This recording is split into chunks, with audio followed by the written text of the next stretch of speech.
क्या बोल रहा तुमने? मैं तो कुछ नहीं बोल रहा। तो मांगो भी पैसे लड़ेंगे जरूर नहीं आते। एक बार क्या बताऊं तो तुझे नहीं दिख रहा वहाँ गाड़ी को हटा नहीं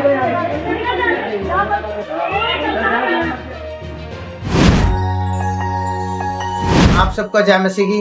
मेरे प्यारे भाइयों और बहनों, जैसा कि कुछ लोग कहते हैं प्रॉफिट विजेंद्र सिंह को कि वो दोषी है, आप लोग नहीं जानते। कुछ लोग कमेंट भी कर देते हैं कि वो दोषी है।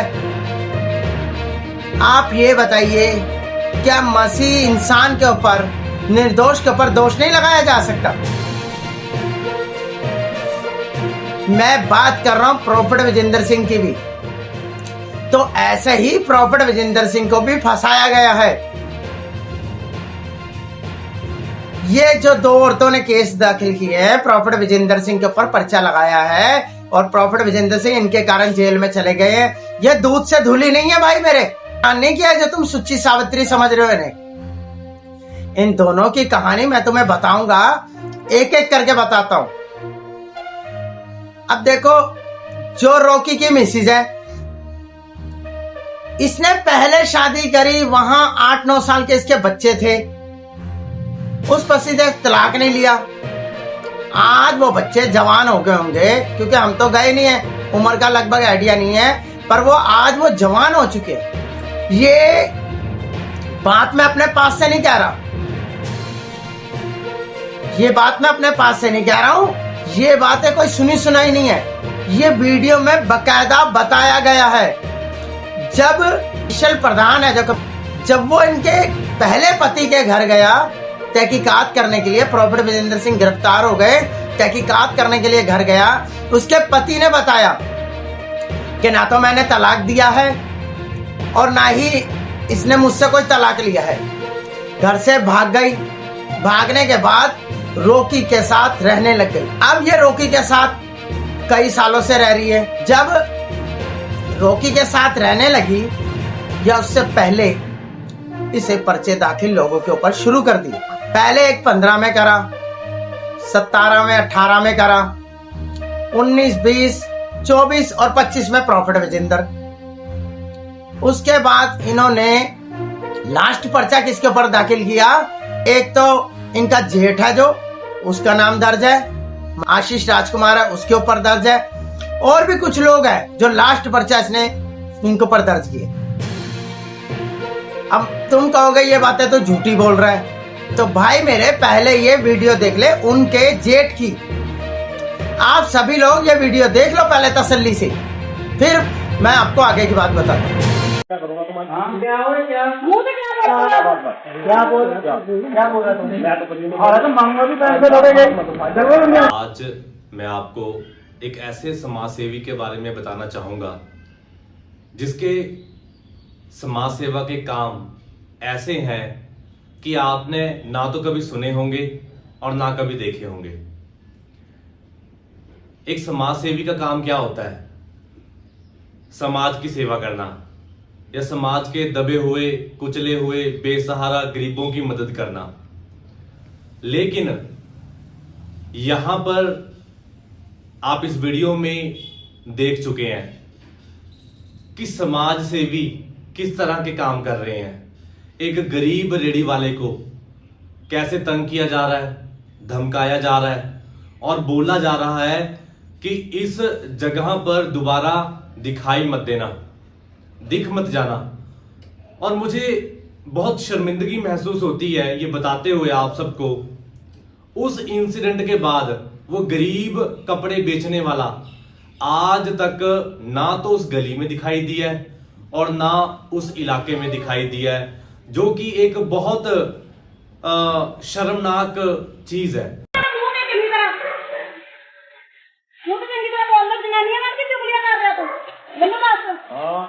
मैं ना करूँगा तुम्हारा। क्या हो क्या? मुंह से क्या बोल रहा तुमने? मैं तो कुछ नहीं बोल रहा। तो मांगो भी पैसे लड़ेंगे जरूर नहीं आते।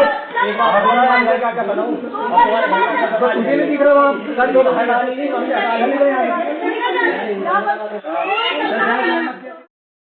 क्या समाज सेवकों को ऐसे काम करने चाहिए? और एक महत्वपूर्ण चीज के बारे में मैं आप सबको बताना चाहूंगा, आने वाले समय में मैं और भी बहुत सारी चीजों के ऊपर आप सबके साथ डिस्कशन करने वाला हूं। जैसे कि एक केस हुआ था जम्मू एंड कश्मीर में 2015 में, उस केस के बारे में भी मैं आपसे डिस्कशन करना चाहूंगा। और 2017 में फिर एक एफआईआर हुई, 2018 में एक एफआईआर हुई, फिर एक एफआईआर हुई 2024 में जो मेरे ऊपर हुई, मेरी मम्मी के ऊपर हुई, मेरे पापा के ऊपर हुई। फिर एक एफआईआर हुई 2025 में जो बहुत सारे लोगों के ऊपर की गई। तो मैं ये एफआईआर का जिक्र क्यों कर रहा हूं? इसलिए कि मुझे भी नहीं छोड़ा गया, मेरी बुजुर्ग मां को भी नहीं छोड़ा गया, मेरे बुजुर्ग पिता को भी नहीं छोड़ा गया, उनके ऊपर भी एफआईआर कर दी गई। और उसी एफआईआर के सिलसिले में मैं बताना चाहूंगा कैसे एक ही व्यक्ति अलग अलग लोगों पर एफआईआर करवा रहा है। ये कैसे पॉसिबल हो सकता है कि एक ही व्यक्ति के साथ सभी लोग गलत कर रहे हैं? ये कभी भी पॉसिबल नहीं हो सकता। और जो भी एफआईआर हुई हैं उसमें क्या कॉम्प्रोमाइज हुआ है, क्या उसका अभी स्टेटस है, वो सब कुछ मैं आपको बताने वाला हूं। और मैं आप सबसे एक ही निवेदन करना चाहूंगा कि जितनी भी वीडियोस आपके रूबरू होती हैं या शूट की जाती हैं, इन वीडियोस को ज्यादा से ज्यादा आप शेयर करें, तभी ये वीडियोस को बनाने का असली मकसद पूरा हो पाएगा, ताकि मुझे, मेरे परिवार को न्याय मिल सके और जितने लोगों के ऊपर ये एफआईआर बीते समय में हुई हैं उन लोगों को भी न्याय मिल सके, ये सच्चाई सामने आ सके दुनिया के सामने कि ये ऐसा क्यों हो रहा है प्रशासन के नाक के नीचे, और प्रशासन की भी नींद खुले और गुनहगारों को कड़ी से कड़ी सजा मिले। आप सबका धन्यवाद। आपने ये वीडियो देखी, उसके जेठ की है, जेठ के बयान है। अब ये कभी तो अपनी यहाँ पे आके जहां शादी रोकी के साथ करके करी या नहीं शादी, मैं नहीं जानता करी है या नहीं करी। अब ये रोकी के मदर को भी तंग करती है, फादर को भी तंग करती है, अपने जेठ को भी तंग करती है। अरे इन तीनों को तो छोड़ो, गली में आने जाने वाले को भी ये धमकाती है। ये उसके जेठ ने बताया है, आपने वीडियो देखी है ना, आने जाने वाले को भी तंग करती है। तो ये कहाँ की समाज सेवा है भाई? औरत कहाँ की समाज सेवा है? मुझे तो ये औरत सच्ची लगती नहीं है, ना ही रोकी सच्चा लगता है। आप लोग प्रॉफिट विजेंद्र सिंह को गलत बता रहे हो ना, ये तो है पहली औरत की बात। इसका यही चाल चलन है, सही है या गलत है ये आप लोग देखो। मुझे तो सही नहीं लगता, तभी मैंने बोला हमारे प्रॉफिट विजेंद्र सिंह निर्दोष है।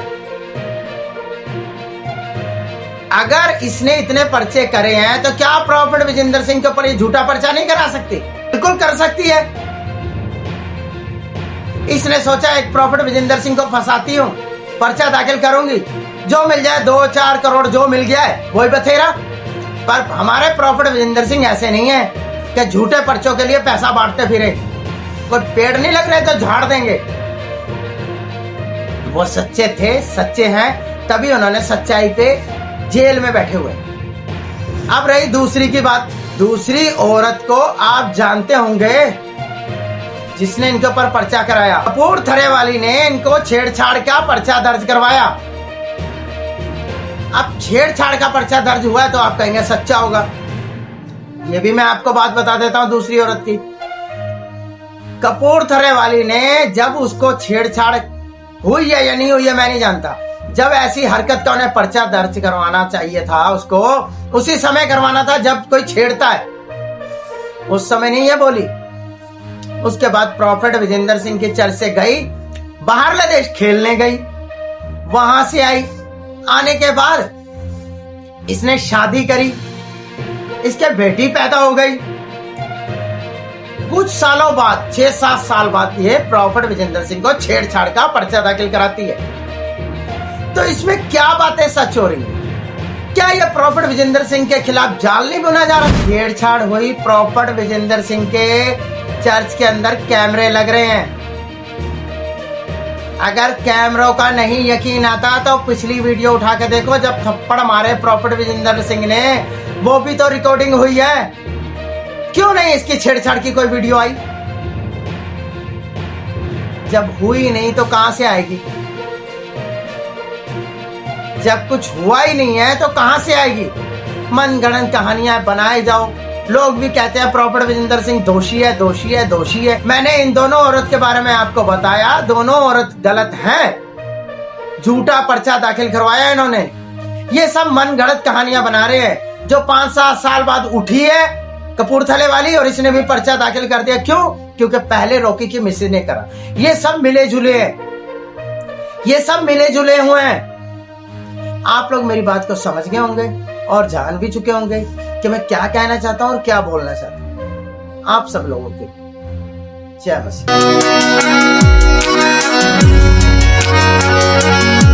यीशु तूने ऐसा प्यार किया, अपनी जान को कुर्बान किया, अपनी जान को कुर्बान किया। मेरे साथ साथ चलने वाला है खुदा, मेरे पास पास रहने वाला है खुदा।